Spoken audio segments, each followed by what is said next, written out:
Toujours dans le sondage, quand on demande à la fois aux parents ou aux jeunes ce qu'il faut faire face aux violences de tout type, on a parlé des verbales, des psychologiques, des physiques, la première réponse, la préconisation numéro 1, c'est il faut sanctionner plus sévèrement.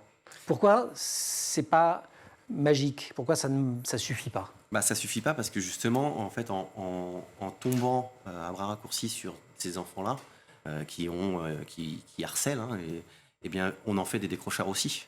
Dans notre effectif, on a des enfants qui, évidemment, ont porté des coups pour toutes sortes de raisons. Ça peut être lié aussi parfois à de l'autisme, à un parcours de vie chaotique, comme vous l'avez dit.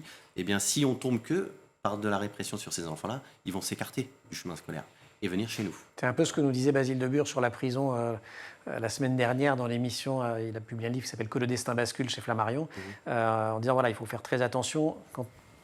Quand c'est sur les premiers signaux de décrochage d'une façon ou d'une autre, on peut empirer considérablement. C'est vraiment le moment où l'éducation a tout son sens. Tout à fait. Ce qui ne veut pas dire qu'il ne faut pas donner un cadre, reprendre l'élève, mais tout ce qui est verbalisation, accompagnement de cet enfant, Fondamental. valorisation également.